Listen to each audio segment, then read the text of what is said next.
First one is just to keep writing and keep trying new things, to say yes to various projects, especially as you're just getting started.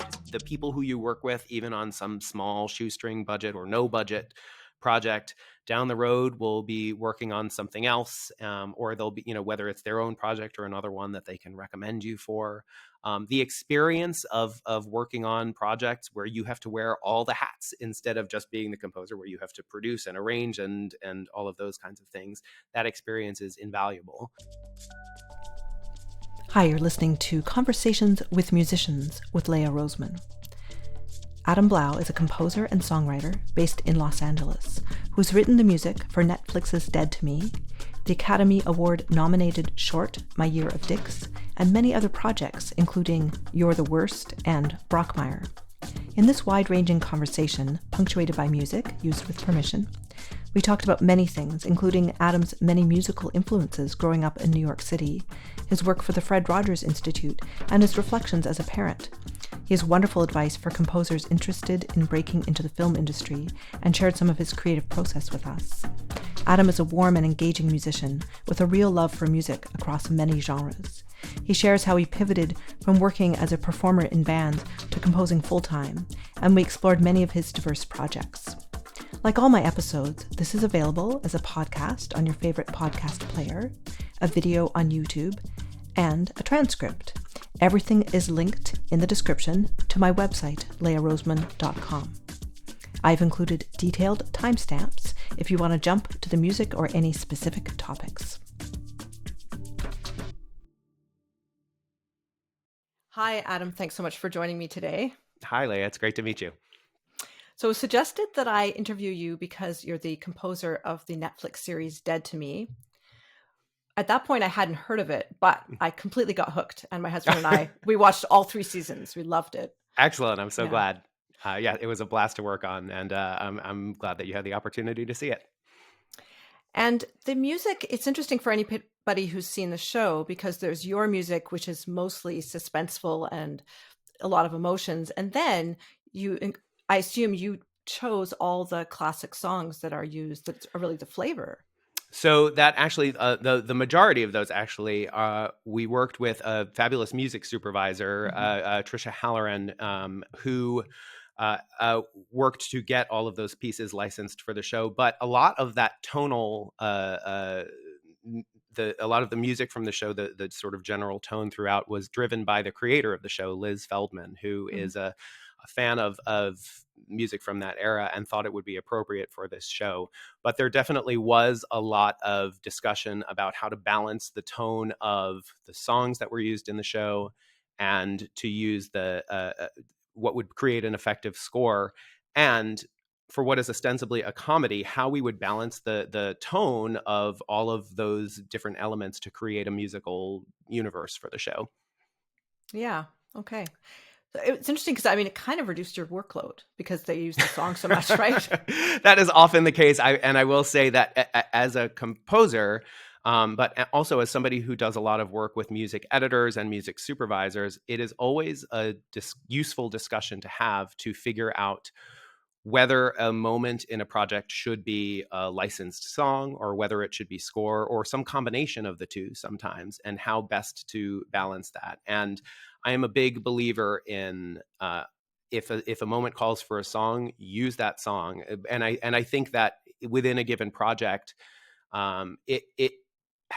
those different types of music can create such a different emotion and just a different tone for a scene. So, and similarly, I am also of the mind that there are moments when silence can really just speak volumes as well. So, figuring out when there should be music, what that music should be, how it should sit, and if it should be processed in any unique way can be such can create such a different vibe for a show. And I always enjoy being part of those discussions on each show. Mm-hmm. So was that planned to be 3 seasons at the beginning? From the outset, I actually don't know if from episode 1, if they were preparing for a 3-season arc. You never know in this day and age just how many seasons you're going to get. I know that after the first season, when there definitely was a good audience generated around the show, that it was clear that we would at least get one and hopefully two more seasons. But what I will say is that going into the final season, we knew that it was going to be the final season of the show. So we were allowed to, not every show has that luxury of knowing that they're going to be able to end the story arc and close all, tie all the emotional moments in a bow. And thankfully, we did know that it was going to be the final season and were able to reach that closure. Mm-hmm. Do you know if Liz Feldman had heard other of your work, that she was instrumental in hiring you, or? She definitely had heard my work. We had worked together before on a number of projects. Actually, she was involved in one of my very first musical projects when I first moved to LA. She was doing live comedy at the time, and she had a show that she had worked on with another person who I've worked with repeatedly, Pamela Ribon, and I knew Pam through my brother, actually, and wrote a couple of songs for a stage show that they were doing, and met Liz then, and then had written music some years later for a short film she had written at AFI. And we'd kept in touch throughout the years. And I know there was a process putting together music or figuring out the composer for Dead to Me, and she ended up bringing me on at the end of the filming of that as they were heading into post-production. Mm-hmm. And so, yeah, I think I wrote a couple of demo cues for a few scenes in that first episode, and it went from there. Now, before we started recording today, we were just discussing what music we might be able to share with my audience. So can you explain, of course, you don't have the rights to share the music from the show. Right. Yeah. So a lot of I would say most of the music that I write for television and film, it's created as a work for hire, which means that I'm basically a hired gun. I retain none of the ownership of the music itself. It belongs with the show. And for legal reasons, it makes sense. If they sell the show to another company or want to distribute it, it makes sense that the companies don't have to jump through hoops or relicense everything to be able to achieve that. If you look back at some shows from the 1970s or 80s or before, where music was just kind of used willy-nilly, a lot of times some of those shows will be unavailable for years as they go back and try and relicense some of the tracks or swap in tracks. Mm-hmm. And the production companies have gotten smart about that and made it easier for themselves. Now, so I don't have the ability to license, to have those tracks used in the show. So in order to hear the music in its full glory, get a Netflix subscription and then watch it in context. But yeah, I do not have unfortunately, the liberty to be able to share the original tracks, I guess, on this podcast.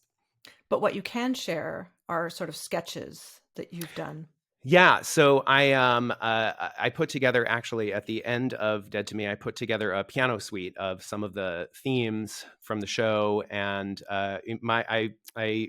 I'm originally a piano player. I come from my mother is a piano teacher, so there's something that is very special to me and unique to just have solo piano arrangements of some of the themes. I definitely grew up learning a lot of scores and music in that form, buying the sheet music at Sam Ash or what have you, and learning to play some of the scores that way. So I wanted to create a memento, really, for some of the staff on the show and for myself. And I created a piano arrangement of a lot of the themes, and I am happy to share.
Wonderful. Thanks so much. Sure. And okay, there's so many places I want to go. I did not know that your mother was a piano teacher, and I'm Yes. fascinated. Did she teach you? She started me out. I think when I was very young, 3, 4, I should say she taught in the house. And so it basically was the soundtrack of my childhood for me and my siblings. We would come home from school and we'd be doing homework. And in the next room, I'd be hearing Clementi sonatinas and Hanon and all of the, any number of things. And I mean, for hours upon hours on end. And so it's just kind of like ingrained there back in my head. We'd be, she was a single parent as well. So oftentimes we'd be having dinner, my siblings and I, just ourselves, and it would still be playing in the background. But because it was just such a constant, it never was grating. It was just there. And so she started teaching me when I was probably in some formal way when I was 3 or 4, but there were pianos in the house. So even as a younger than that, we were going up and playing the piano and getting familiar with the keys and all of that.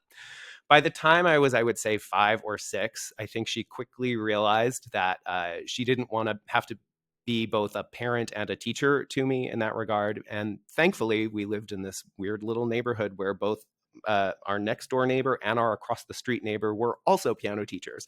So it was easy enough to just go next door and have Mrs. Gomlick, who lived next door to me, teach me from there. And then from there, I moved on to a teacher that focused in jazz specifically. I took lessons as I was getting older that focused on that end of things, and from there moved to a classical piano teacher. And then I got very lazy about practicing. So by the time I was in high school, I was mostly playing in bands and using those building blocks to sort of further along from there. Mm-hmm. When did you start writing music?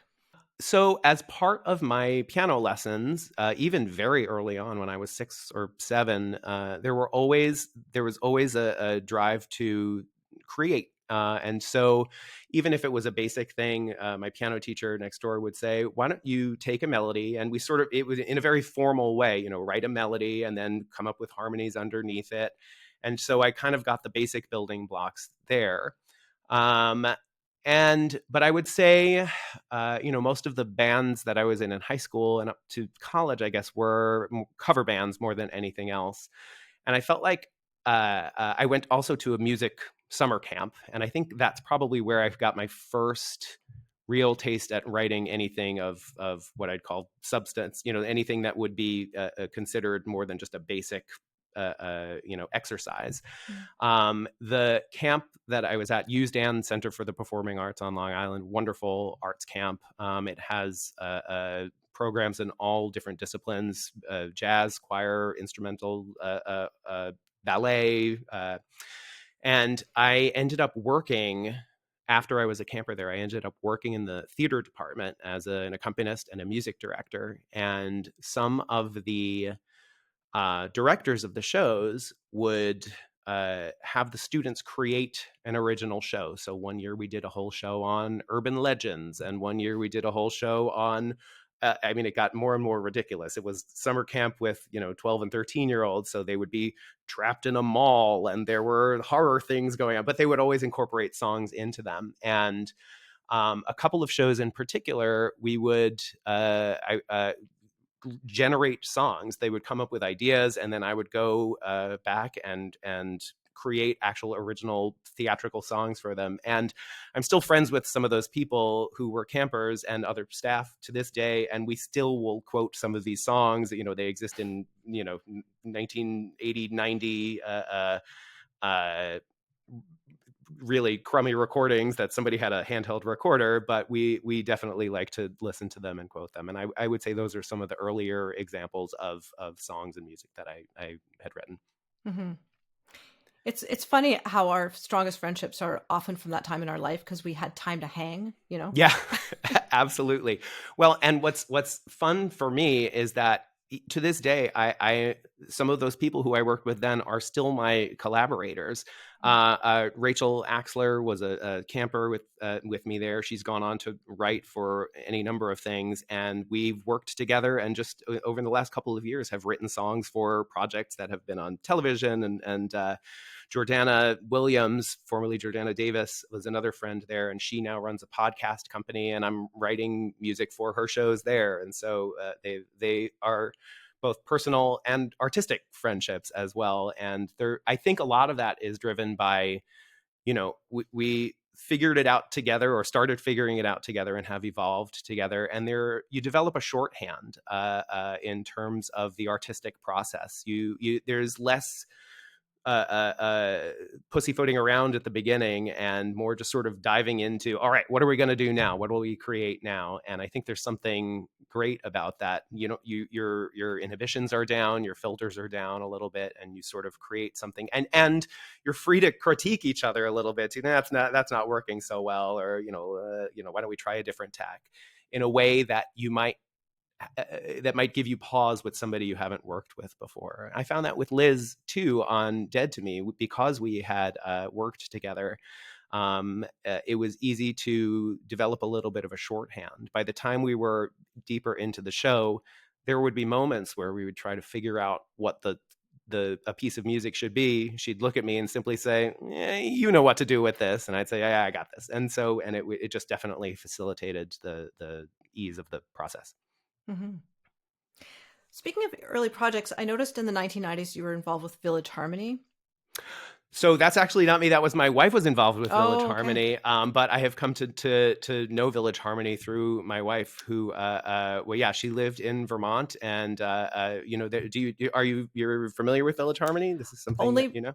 Because a previous guest of mine, Paulina Shepard, will be teaching there this summer, and I saw it on your SoundCloud account, and I made the association. I know, of course. Yeah, no, the reason it was there, my wife is an educator now, but she still sings. She sings in choirs here in Los Angeles. And, but yeah, she grew up with Village Harmony, and she was just back there. They had a big reunion. Their founder, Larry, recently passed away. And so they had sort of a tribute to him, and a lot of the recordings that she had older recordings, and I posted it sort of for them. But yeah, I will say that I through my wife and through Village Harmony have come to know so many different new styles of music. My wife introduced me to some of the Bulgarian folk songs and the sacred harp, the shape note singing that they do. And as somebody who tries to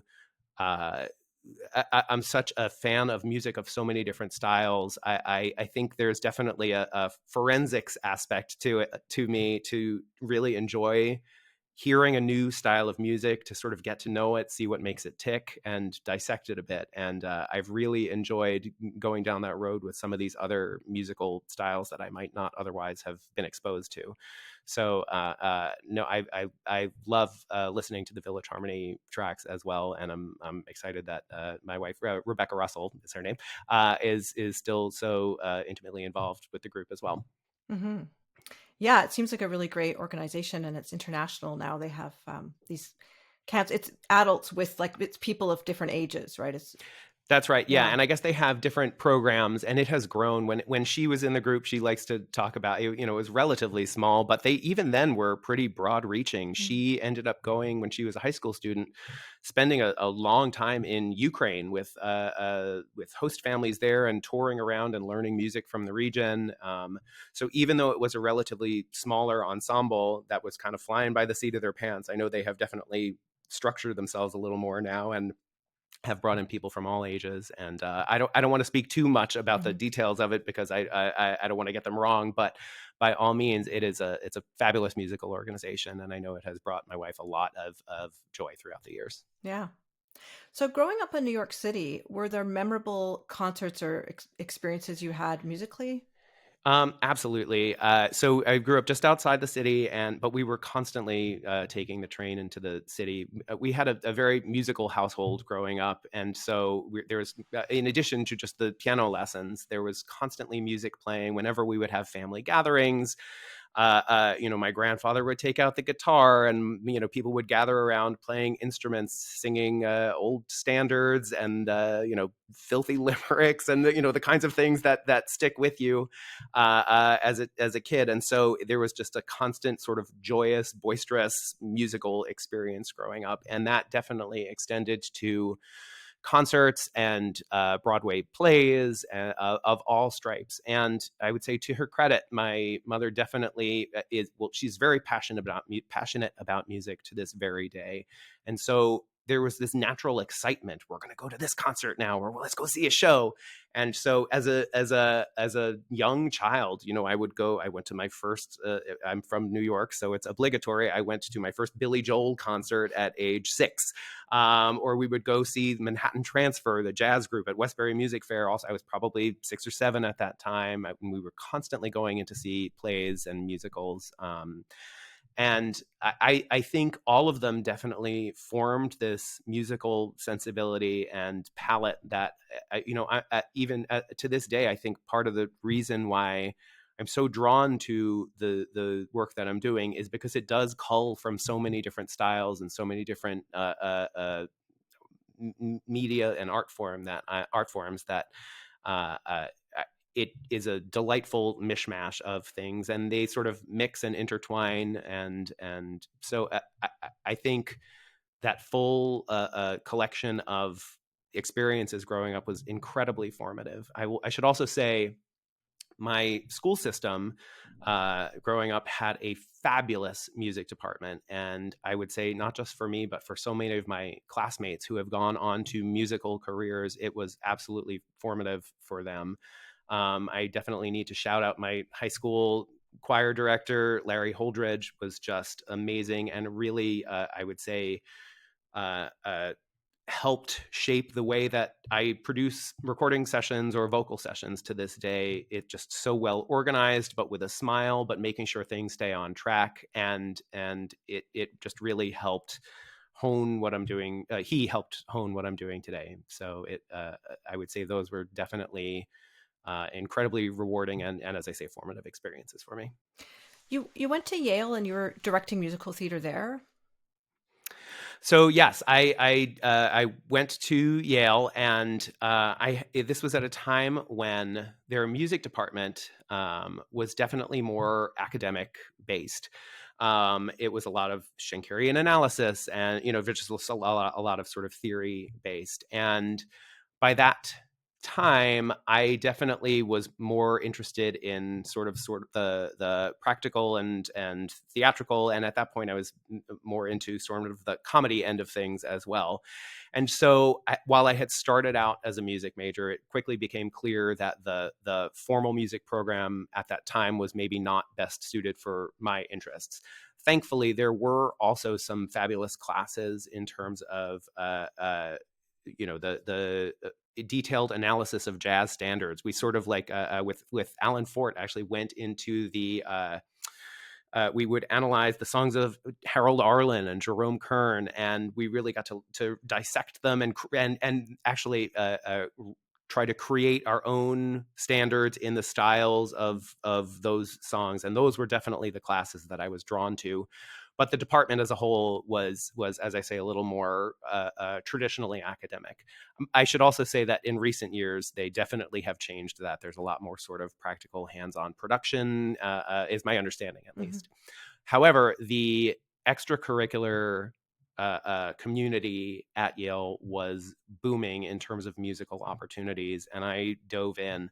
There is at the time, and there's probably more now, but there was an absurd 16 separate collegiate a cappella groups on campus, full size, each one with 20 or more people or so. And not to mention the Glee Club and the Russian Choir, and tons of instrumental ensembles and lots of different opportunities for theater as well. And so, yes, I would music direct and play, productions from The Wiz to City of Angels to Once on This Island, Anyone Can Whistle, and also some sort of experimental productions as well. Live comedy shows that needed somebody to improvise accompaniment in the background. And that is, I feel like, is the thing that probably most informed what I'm doing today, to be able to watch a scene, see where it's going in real time, and just be able to improvise something underneath what the actors and performers are doing quickly, efficiently, and that highlights what they're doing without stepping on their toes. I feel like it definitely is. It's a lot of what I draw on today, doing what I do as a composer. But so, yeah, I definitely tried to take as full advantage of those things as I could. I just came back this weekend from a reunion from one of the musical groups that I was in. And uh, much like we were talking about before, those people remain some of my best friends to this day. We were, made music together.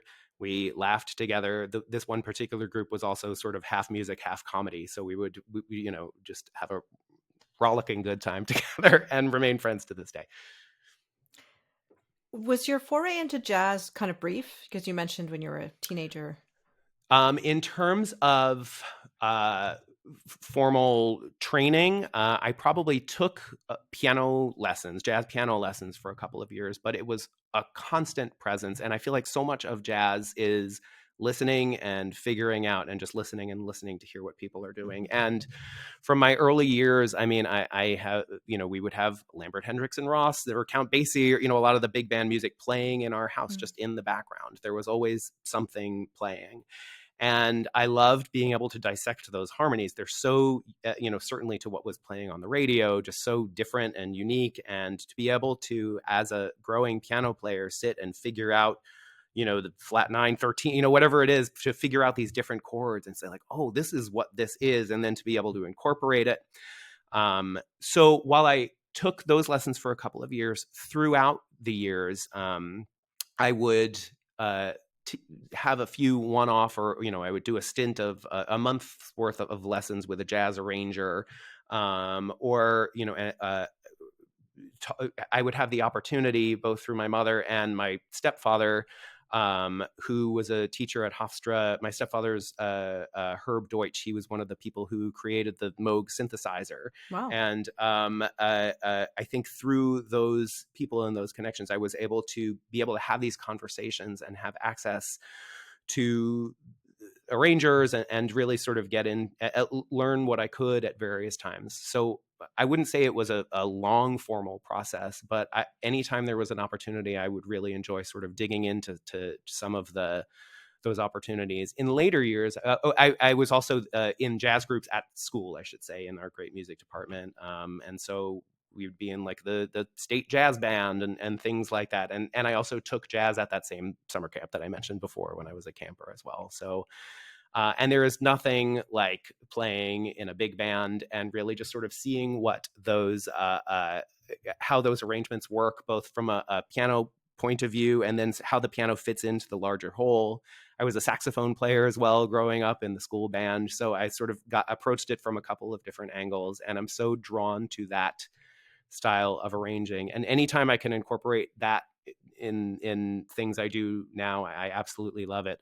When I was assisting, I assisted a composer, Chris Beck, out here. He's gone on to do things like Frozen and The Hangover and things like big projects. But he had done a film, a Robin Williams film called License to Wed. He had scored while I was assisting him. And I had the opportunity to create a bunch of Swingle Singers style music that was set for a full orchestra, jazz ensemble, and singers, including some actual Swingle singers. And I got to arrange it, and it was just heaven for me. This delightful, whimsical, like just really kind of like a full-on 3-minute piece for a full. It's the closing credits of the film if you want to skip ahead and see it. But just to be able to incorporate some of the jazz into what I do, it definitely is something that's dear to my heart. Mm-hmm. Yeah, I think I did come across that when I was researching you. And I'm curious, you mentioned you were assisting him. So did you grow up in that sort of Hollywood apprenticeship system for composers? I wouldn't say I grew up in it. I kind of was a late starter as far as, compared with some of the other composers who are working today. I had been living in New York and had been doing some theater and temp jobs and playing in bands, and started trying to do some of that myself and was playing out. And I quickly came to realize that I definitely was tired of sleeping on hotel room floors and driving in a van to play a show for an hour at, at 2 a.m. And I was looking for a bit of a career shift at that point, and ended up moving out to LA probably closer to when I was about 30, and trying to get my feet wet at that point. And it's, at a time when a lot of the budding composers will be, they'll come from USC right out of college and come right from that system. So it definitely was something that I came to late. And Chris, before Chris, there was another composer, John Swihart, who I did some work for. He scored How I Met Your Mother and a lot of TV things as well. One of the sweetest people ever. Such a good guy. And he sort of helped me get my footing a little bit in LA, and I learned a lot from him. And then from there moved on to Chris's studio. And it definitely was a discussion when I started working for him, that he's like, you definitely are a little, you're not as wet behind the ears as some of the people who have started working for me. And I guess there's both a positives and negatives to that, because I had real jobs and was writing music and doing things, which meant that I maybe was less, in theory, less inclined to deal with some of the grunt work and the long hours and the grueling schedule that is necessary for a composer assistant, especially at the time. His studio was just the two of us. He now, as many composers do, he now has a big staff under him to work with him. And but at the time, it was a relatively small operation. So I'd be doing everything from preparing tracks for recording sessions to sitting in on spotting sessions, some writing as well, but also like going to get a sandwich for lunch for the director, and that kind of thing. So but there was nothing like it. It was boot camp, and I learned so much, and it's just so informative about the different roles that are present in creating music for film and television, from the music editor, the music supervisor, the sound mixer. It's something that, and to see how they operate and all interconnect. So from the logistical standpoint, to see how the files are managed to be most efficient when trying to keep track of what can be hundreds of pieces of music on multiple projects at various stages of creation, and how they relate to different versions of video. So I just learned so much while I was there. And also from an artistic standpoint, because Chris was, because of the size of the studio at that point, I was privy to everything. So I would sit in on those discussions with directors, where they would have the discussion, well, if we need to land this comedic moment in a scene, do we hit the final beat when the laugh happens? Do we let the laugh happen and then punctuate it afterwards? So just sort of the different ways of approaching a given moment on screen, things that might not have naturally occurred to me. It opened my eyes to the types of questions that could and should be asked, and honestly, the politics of how to do that when you're dealing with certain people on a film, or dealing with multiple cooks, producers and directors, all having differing opinions, how to sort of diplomatically handle that. So I really learned a tremendous amount while I was with Chris, and it definitely was a big education in the few years that I was there.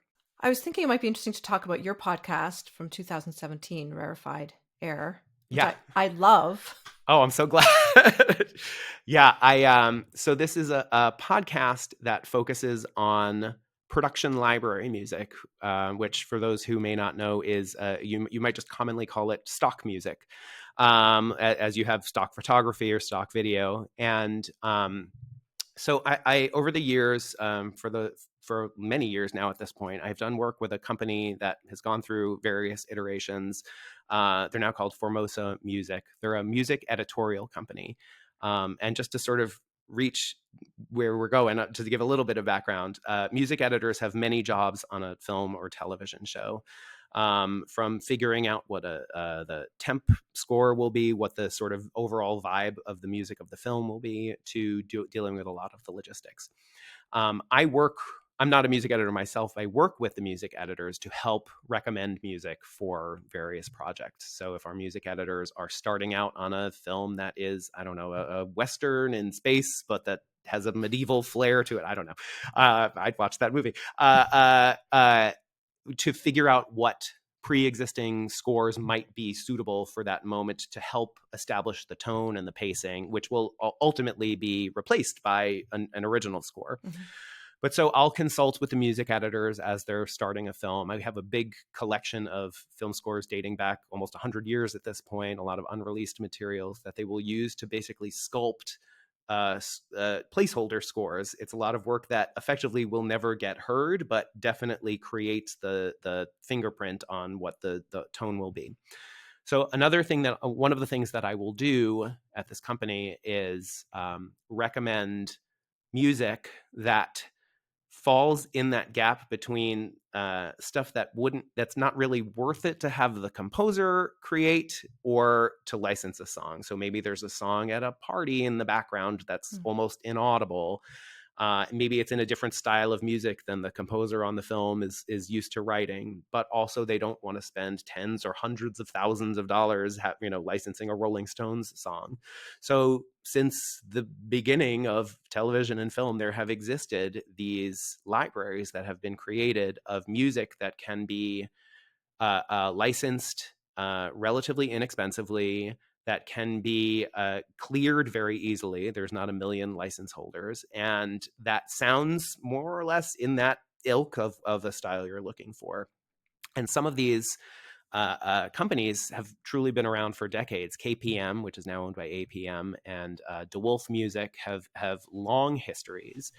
And so in my work at this company, when I would go to find some of these tracks for our editors, I'd find myself, maybe I remember a couple of projects in particular where there was a call for authentic sounding music from the 1970s or the 1980s, maybe for a corporate industrial video, or there was a sitcom playing in the background of a scene, and they would need music of that ilk. And it was, these libraries have them because they at the time were generating music for television shows at that time in the 60s and 70s. And not necessarily for a given project, but they would get a bunch of musicians in the studio and kind of arrange them in a relatively short amount of time and generate this music that was not meant to be heard in itself, but meant to just accompany whatever was going on the screen at the time. But the musicians who were creating these were fabulous. The arrangers were amazing and went on to do, a lot of them worked on other bigger projects, and they would kind of do this as a side gig.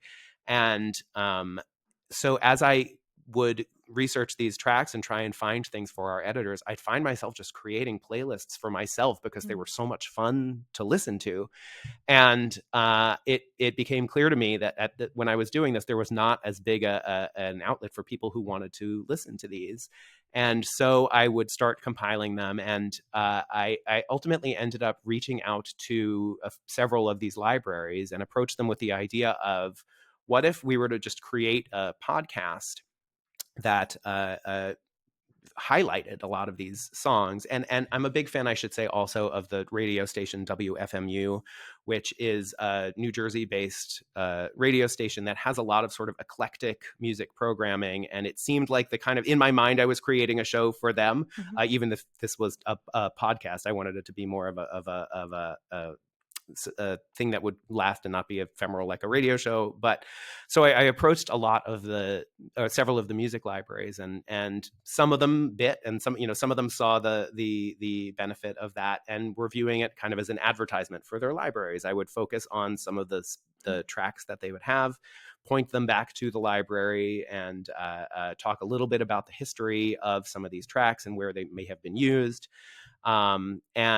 It definitely was a full-on passion project for me. The nature of what it is meant also in our agreement that I couldn't have any advertising or generate income, because most of the time when these tracks are used, they're licensed. And it's not like I was going to individually license and pay for these tracks to highlight and bring it back to them. This was just me putting it together, no staff, no nothing.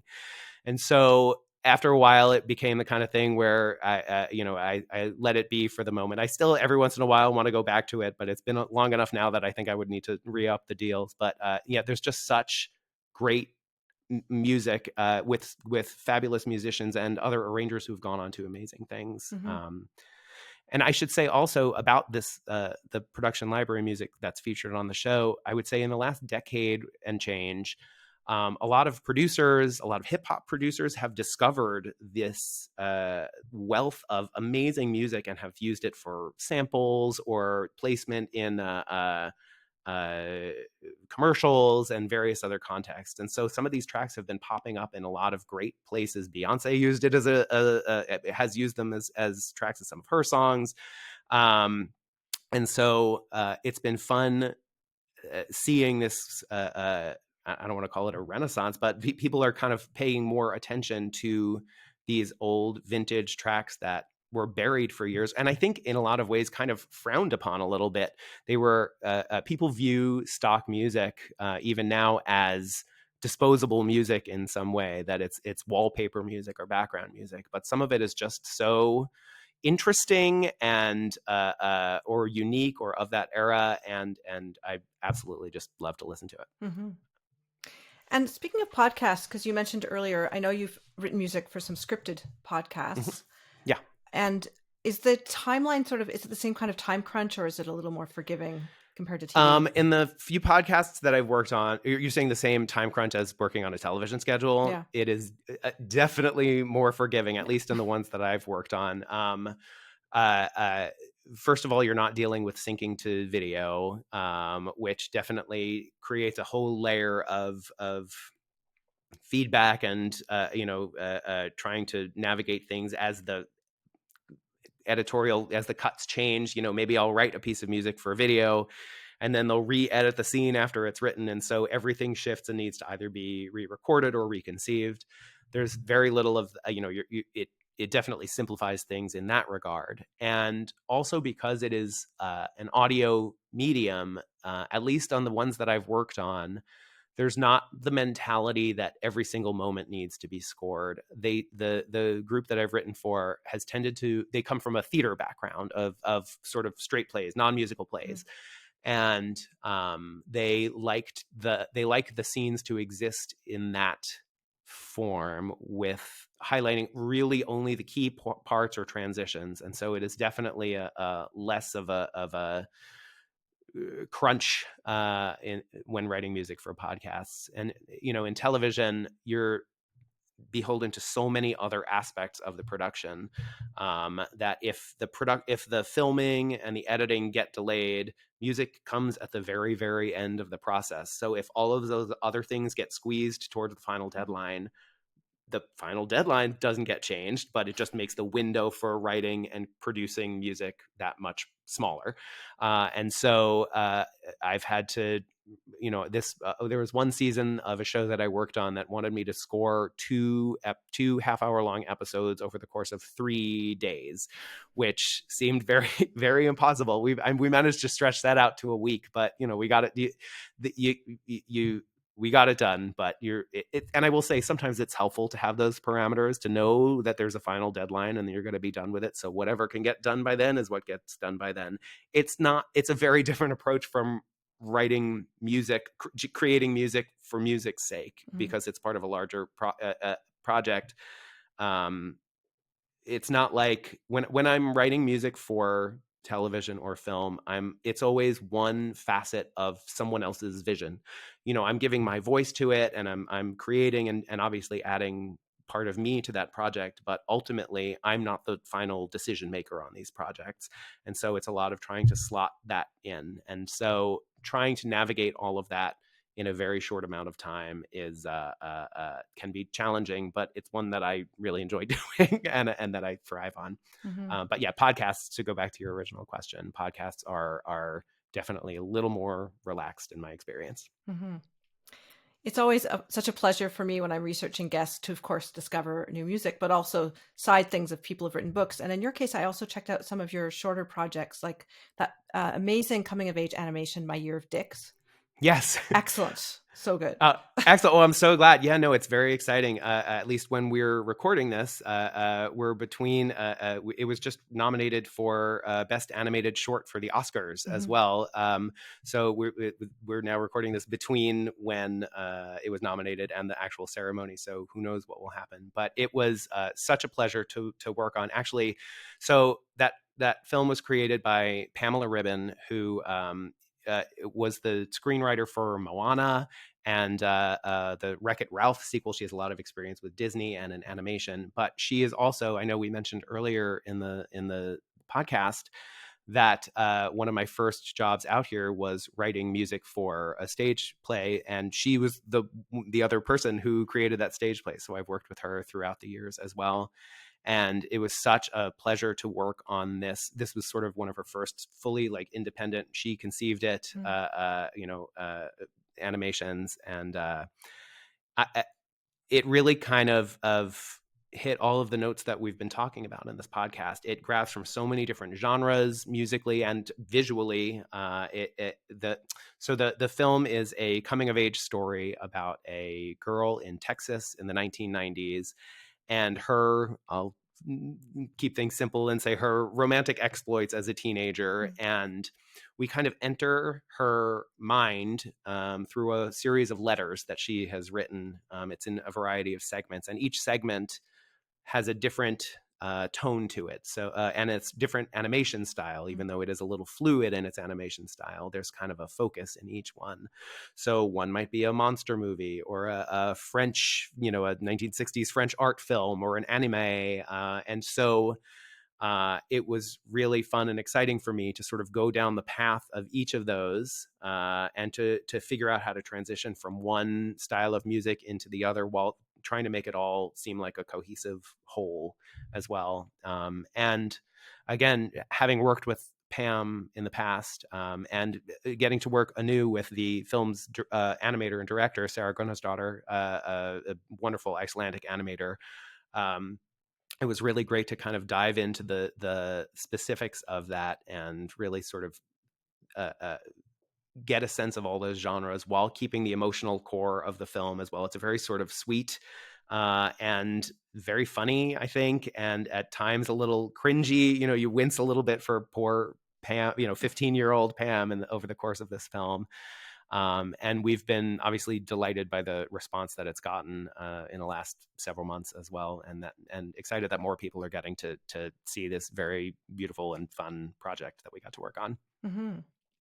This might be a good place to talk about another. You said you might be able to supply us with the kind of samples you'll provide to a new project. You'll say, well, this is an idea of what I can do. So it's not music that you've written specifically for a project, but something you'd be free to release. So if I'm understanding correctly, when I am starting out on a new project, it's always a discussion with the creative team and with myself. What is this going to sound like? What is the sound palette of this project going to be?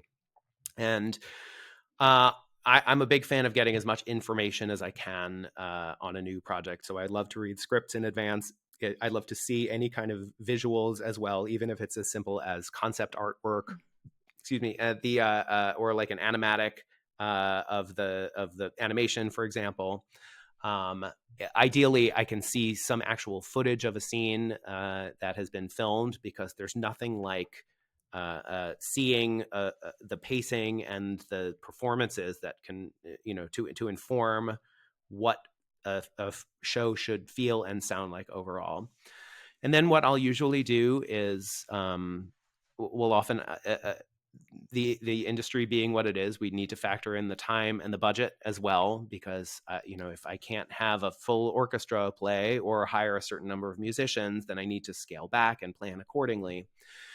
But so what the other thing that I like to do is do a bit of sound design and musical sound design for the project, just for myself. And so what I'll often do is hit record and start recording any number of things depending on the scope of the project and what it entails. So sometimes I'll sit down with the modular synth or software sound manipulation software, or record a guitar and then tweak that any number of ways. And then I'll play for half hour or an hour or 5 minutes, whatever a particular, wherever the journey takes me. It'll be late at night, my family's asleep, I'll hit record and I'll sort of see where it goes. And then, so I have hours upon hours of basically these long form improvisations, explorations, I don't know what you'd call them. And I'll try and gear them if I can, if I'm working on a particular project, to things in that ilk. They don't always go in that direction, but I'll just keep going because you never know what you're going to want or need for another project down the road. And it's fun to do, I think. And if I'm between projects, I'll still do this and sort of maybe find a new piece of gear or use something in a different way that I've never used it before. And I found that this is useful because when I'm working on let's say a television project, the schedule is so condensed and so compressed that I find it useful to have this toolkit of sounds that I can draw on, original, unique sounds that can be easily chopped up or layered in or used as inspiration or the start of a new track. And this happens quite frequently. I'll go back and I'll not only create something anew, but I'll go back through my library. I have it pretty well tagged and cataloged, so I have a sense of what is in each one, and I'll kind of poke through. I've had projects where I've shared that with, or certain tracks with a producer, where I'll have them listen to, does anything stick out at you as something that might be a useful sound or something we can draw upon. And so, yeah, I put together, there are truly, the sounds are all over the place and varied, and some of them are unlistenable, but, on their own, but they're simple sort of building blocks. None of them, I would say, exist as songs on their own, but they're just sort of elements that I will use to help create a project. And yeah, I put together a short montage of some of them just so that you and your listeners might get a sense of what those elements are that I would layer into a project, and maybe put any number of things, strings or guitar or piano, or mix it into the background subtly behind just the sound design. So it just depends on the context, but I have fun creating them, and it's something I enjoy doing in my spare time when I'm not actively working on a project.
Thanks so much for sharing that, Adam. Yeah. Hi, just a quick break from the episode. I'm an independent podcaster who does all the many jobs required to produce the series, and there are a lot of costs I bear as well. Please consider either buying me a virtual coffee as a tip or becoming a monthly supporter starting at $3 Canadian, which is close to $2 US or €2, and getting access to unique perks. The link is in the description. Now back to the episode. Now, you did a crazy project many years ago, the 24-hour musical theater challenge. Yeah, not that many years ago at this point. I think it was just a year or two ago at this point. Yeah, this is, I had so much fun working on this. So this is, I mentioned one of my former camp friends, Rachel Axler, who is, she's gone on, she's written for Veep and The Daily Show and Mulaney and all so many things. One of the funniest people that I know. And we've collaborated a few times, specifically with songwriting over the years. I think we both, she, I think, was actually in one of the original productions, maybe, that we did original songs for at that summer camp. But yeah, we are remain friends to this day. And she had gotten involved in this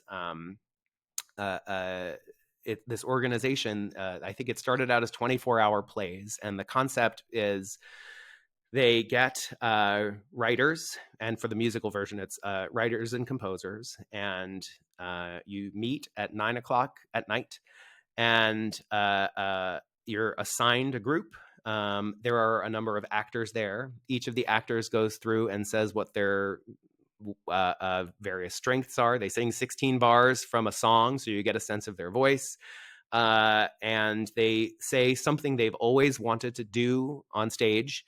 Maybe I want to die a dramatic death. I want to, whatever it might be, something that they've always had a desire to do on stage. I want to play it, maybe they're used to playing the good person in a film and they want to be the bad guy, that kind of thing. And then they bring a prop and a costume piece, and you meet for an hour or so and get to know the performers. You meet your collaborators, and then you break. And then the writers get going. And so in this case, Rachel and I basically stayed up until 6 a.m. and wrote a 15-20-minute long musical. It's not full length, but basically something cohesive.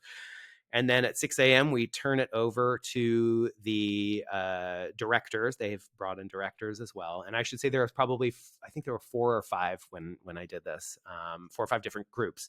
And they then work with the actors, and they have a full band and music director. And then you all reconvene and they put it up on stage. And then by the time you get to 8 or 9 o'clock the next night, it's being performed in front of a crowd, off book.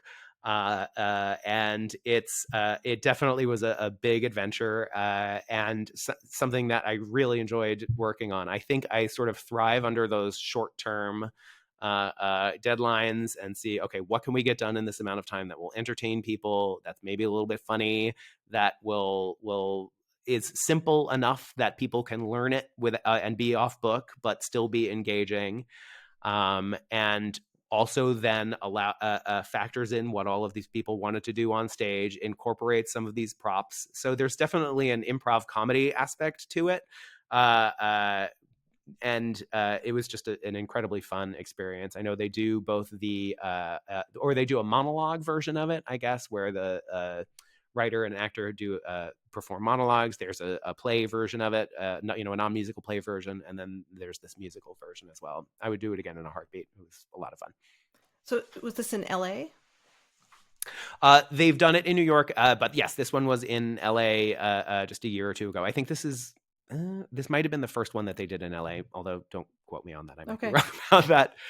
But because it was LA, and in New York too, the talent pool is amazing. We got some fabulous actors and writers and directors who are working on major shows, and so it's just and I think even the people who you're not directly working with, it's a fun, friendly audience, and you get to sort of meet the other people who are going through this absurd process with you and cheer each other on. And of course, things derail at various points, but that's part of the fun. And everybody sort of understands that it's a forgiving audience. They know, it's not like people go into this without knowing the parameters of the logistics of how it was all set up.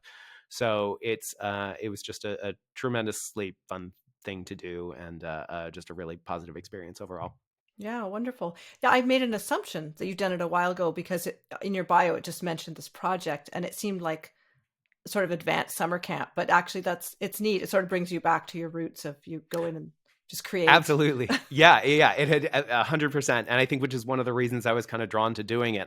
This was my first time doing it, in the last couple of years. And it absolutely felt like I was in summer camp as well. And, at a time when, if I'm working on a busy project, I've got a family, there are a lot of those logistics to work out. 24 hours is something I can handle. Well, Yeah. plus another 24 hours of recovering after it's all done and getting a little bit of sleep. But yeah, it was a doable thing. And it definitely felt like I was a kid again in a lot of ways, just sort of putting together a show to put on a fun show for the sake of doing that.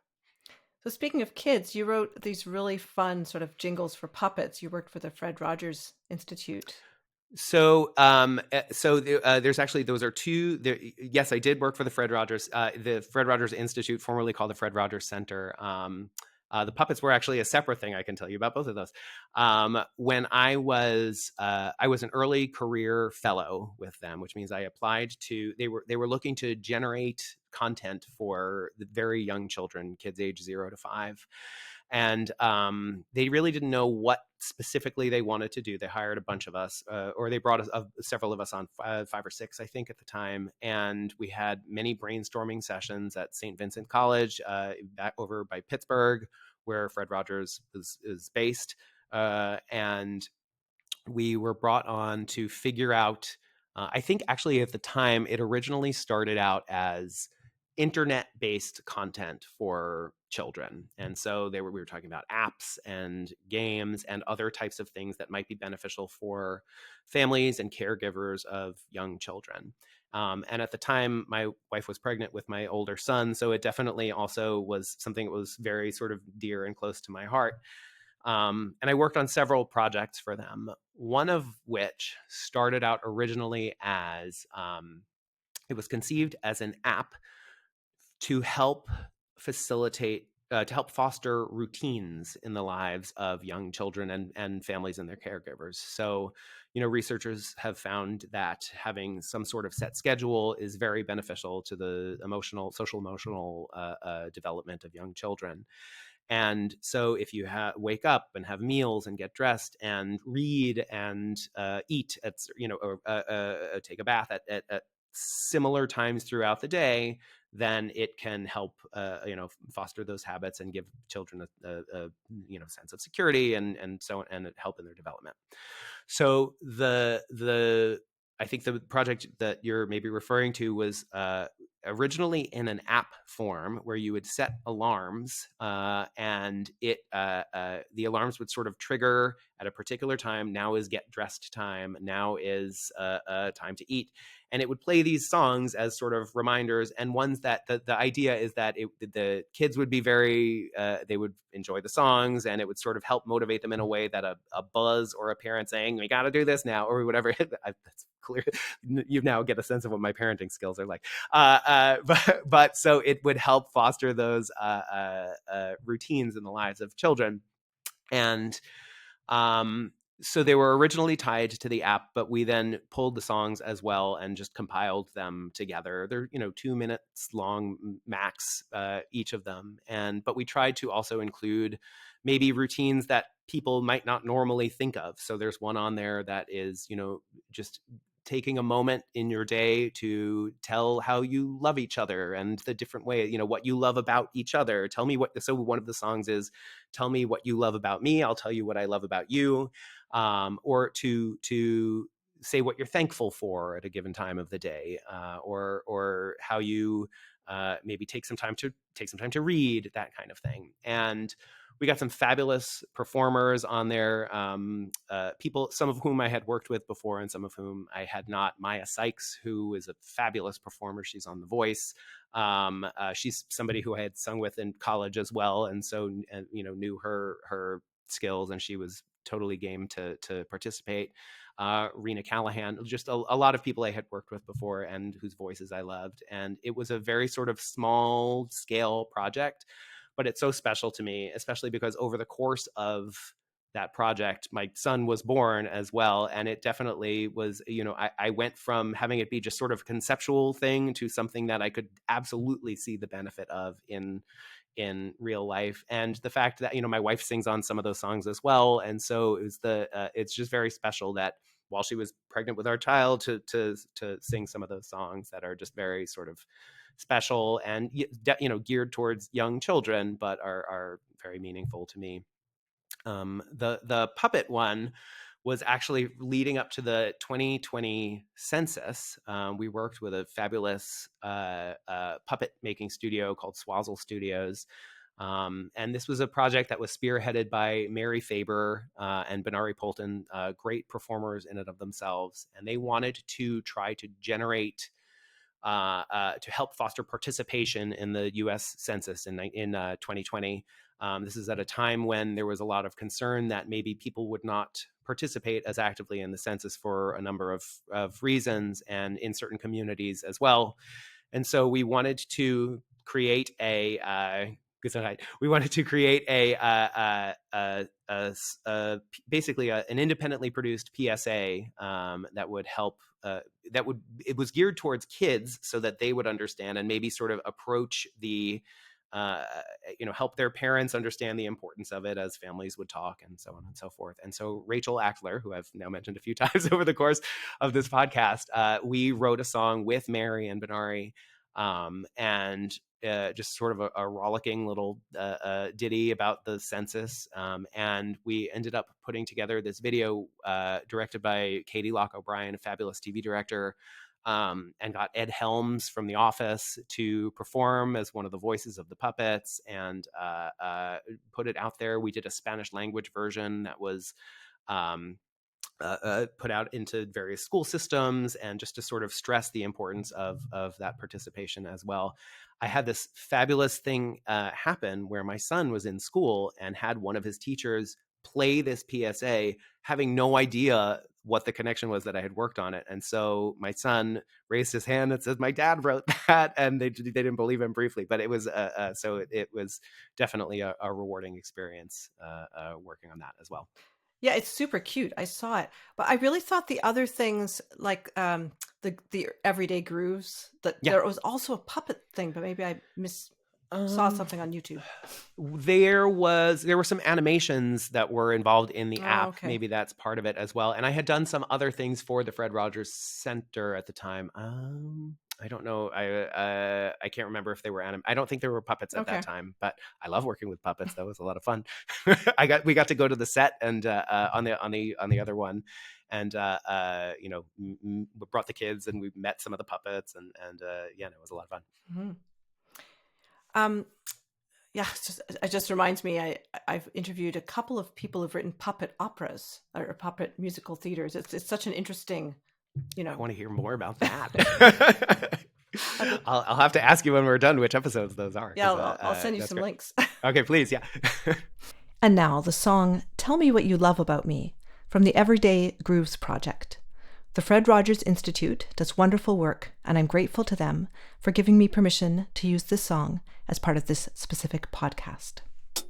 Tell me what you love about me, and I'll tell you what I love about you. All the things that make us smile and make us laugh a little while. Won't you tell me what you love about me? Tell me every single day, because I love to hear it when you say all the things you love about me, how you couldn't do without me. Tell me what you love about me each day.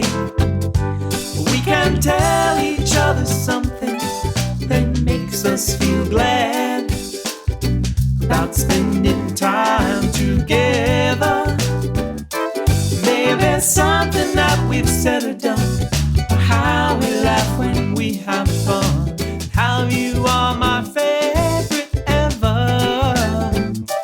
Well, I'll take the time to hear you if you take the time to say, tell me what you love about me every day. No, no, no, no, no. Tell me what you love about me, and I'll tell you what I love about you.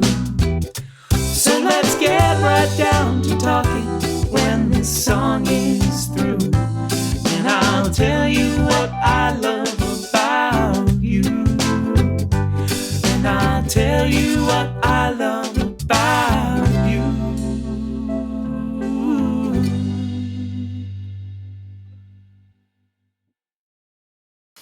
So are you still singing or playing music? I'm not regular. I sing when I have to, and actually, there exists just a certain subset of people have demo recordings of me singing songs for them to learn. So I'll sort of sing when I have to, or I'll fill in backing vocals on things. A lot of the projects that I'll do have songs integrated throughout their runs, and so I'll do a lot of demo recordings for people.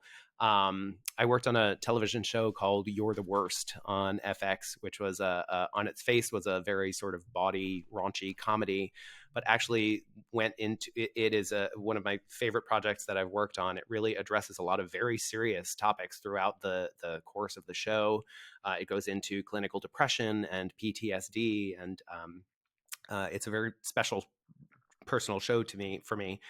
And working with that show's creator, Stephen Falk, he's a very sort of musical person. And so we worked together to create a musical world in that show.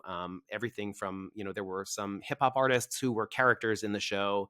There were arcs in that show where they had Eurovision, a sort of fake Eurovision contest in that show. And it ran the gamut. There's way more than that, but I had to create a lot of demo songs for that were then subsequently recorded either by the performers or that other performers played them. But there definitely exists versions of me doing all of those, singing in falsetto, or to basically getting it to do or pitch shifted so that I can sort of let people know what it is. But I don't as regularly perform vocally as much anymore, and I'm for the most part okay with that.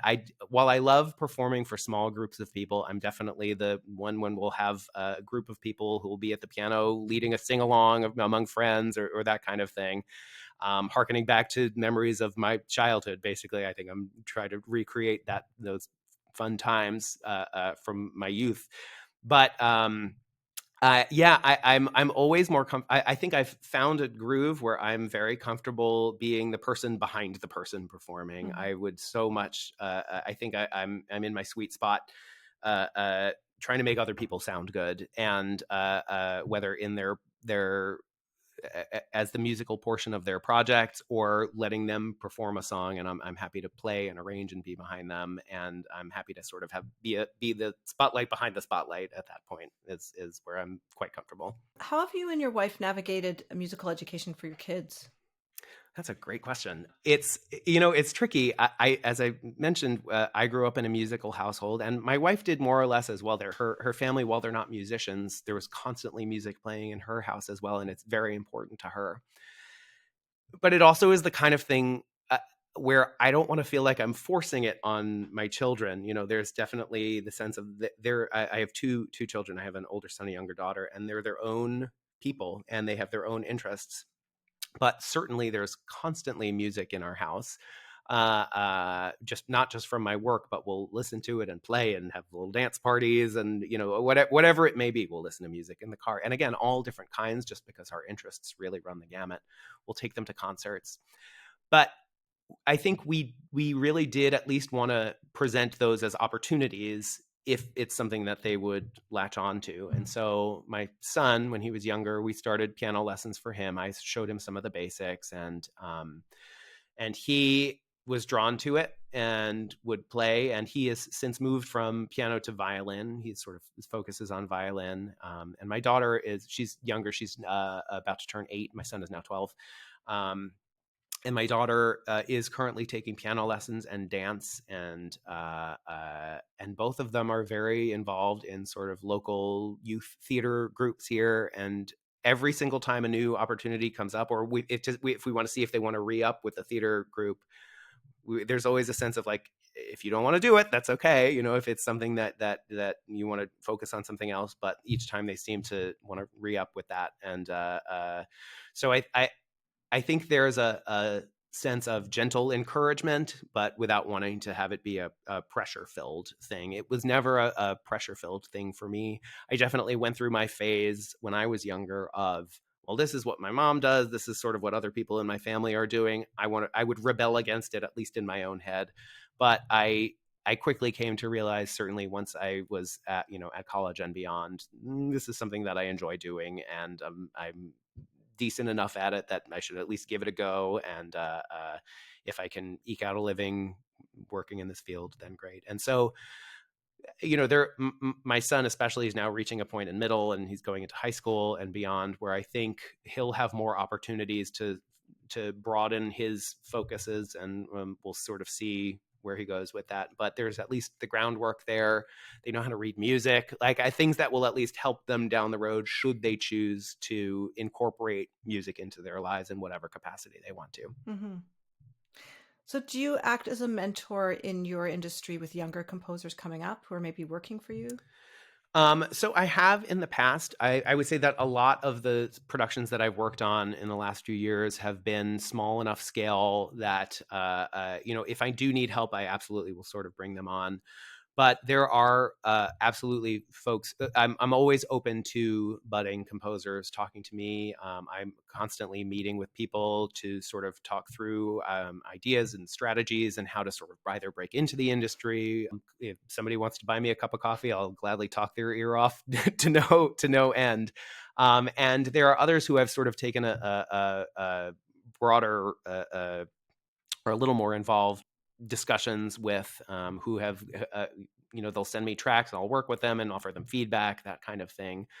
A lot of times they're people that I know or have worked with. Some of the people that are currently in were in the different music groups that I was involved with, either at schools or otherwise, will reach out through either alumni organizations or friends of friends. And I'm truly always happy to talk to people about whatever they might want to know. If there's some bit of guidance I can offer them, I'm always happy to do so. I think for me, I look back to when I was trying to break into various facets of the industry, and I had some people who taught me so much, John Swihart, Chris Beck, and even beyond them, some of the other music editors that I've worked with, Fernand Boss or Casey Stone, who's a sound mixer as a music editor. And I would learn so much from them just about the logistics of things, that there's that is the truly the way that I learned anything about this industry. And so if I can then sort of pass that forward and share it with other people, then I'm more than happy to. I have a lot of educators in my family, and I think that it's just the importance of being able to talk to people and learn. And I'm constantly trying to learn more about my own craft. I will reach out to people constantly, even now, to learn about various production techniques or different styles of music. So I feel like if there's this flow of information and sharing of this knowledge, then it can only further all of us along. Mm-hmm. Is there advice you tend to give to these younger composers? For people who want to write for film or music or television, I would say there are a few things, yes, that I tend to gravitate towards. The first one is a pretty common one, just to keep writing and keep trying new things, to say yes to various projects, especially as you're just getting started. The people who you work with, even on some small shoestring budget or no budget project. Down the road, will be working on something else, or they'll be, whether it's their own project or another one that they can recommend you for. The experience of working on projects where you have to wear all the hats instead of just being the composer, where you have to produce and arrange and all of those kinds of things, that experience is invaluable. And it gives you a sense of what all of the other people will be doing down the road, so you can coordinate with the various other roles better.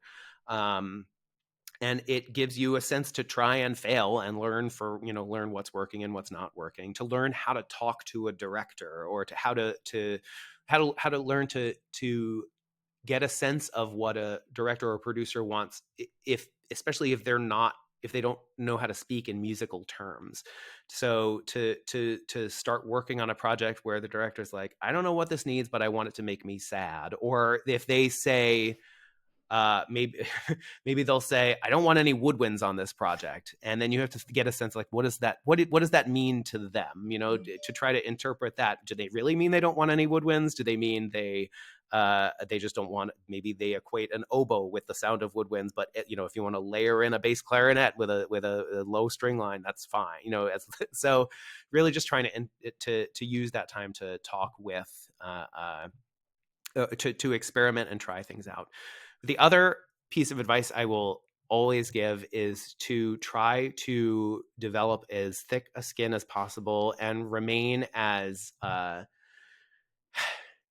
basically don't get attached, or don't be precious about the music that you write, because there have been so many times where I may write a piece of music that I think is perfect and fabulous and really just the absolute best piece of music for a given moment. And I'll turn it in and I'll hand it to the director on a silver platter and say, here you go. And then they'll listen to it and they'll go, and they'll throw it on the cutting room floor, the proverbial cutting room floor. And because it is, again, in those contexts, it's not my artistic vision for the project as a whole. It's what someone else's vision is. And I need to sort of best in those moments. And this is not across the board, and it's not for every project. But in those moments, it is their vision, and to be able to figure out how I can best facilitate that vision. And so, again, schedules being what they are, you got to dust off your knees and then get back on the horse and try a different approach and figure out what might work in those scenarios. The advantage then at that point being that I now have amassed a fairly sizable collection of music that I've written for things that hasn't gotten used. And so I've had the opportunity to reuse them in various other projects. We talked about those gaps in a project where maybe it's not original score, or maybe it's not a licensed song. But so I have some music that I've written for some show a while back that might serve perfectly as like the background bar track, or whatever it might be, and I'll be able to offer that up to them as another option that they can get relatively inexpensively, just as opposed to going to one of those other avenues. And I absolutely will dig in and reuse some of those tracks for other projects that had not gotten used in the past. So I would say those are, I think, the biggies. Develop as thick a skin as possible, and I should also say, keep learning both musical techniques, but also the technology. Knowing that established composers who want to bring on assistants, it's critical to them that they be able to immediately slide in and know how to use the software, know how to use the plugins or the virtual instruments. I've spoken with some folks who are sort of traditional pencil and paper composers, which is phenomenal, but it is also, in addition to that, if you're going to start to work to get a job in the film or television industry, so much of it is almost entirely based in computers these days, just for ease of getting things from one place to another. Know how to export something from a sequencer into, as a MIDI file to be able to import it into a notation program. Learn all of the different programs. Learn Finale and Sibelius. Learn Cubase and Pro Tools and Logic and Digital Performer, whatever it might be. The more you know of those, the more easy it will be to be flexible in the work that you are doing, and to get to a place where you are useful in that community to be able to work on a very tight schedule, and be as efficient as you can be within those parameters. YouTube is great for that. I am constantly watching YouTube videos about various production techniques, even now. And it's always fascinating to me to see other people's workflows and to see how they organize things. And things are more accessible now than they have ever been. You can find really very successful established composers and producers online. Junkie XL, the prominent composer, breaks down his full instrumental palette and goes into deep dives on some of the huge film cues that he does. So, he'll break down an 8-minute long cue from a film that he's worked on, and you can sort of see the different layers. He'll talk about how he's constructed it. I'm even now a huge fan of watching anything like that, because if it's something that can help streamline my own workflow and just, again, to sort of be a forensic analyst of how something was created, is just so invaluable to me. This all sounds like fabulous advice. Thanks for that. Sure. Yeah. Well, thanks so much for speaking with me today. It was just fascinating and inspiring. Thank you, Leah. I really appreciate the very thoughtful questions, and thanks so much for taking the time. I really enjoyed speaking with you. I hope you enjoyed this week's episode. Thanks for following the series on your favorite podcast player and sharing your favorite episodes with your friends, all of which help find new listeners. I have lots more episodes coming in this season 3 with a fascinating diversity of musicians and their stories and music. Please consider either buying me a virtual coffee as a tip or becoming a monthly supporter starting at $3 Canadian and getting access to unique perks. The link is in the description. Have a great week.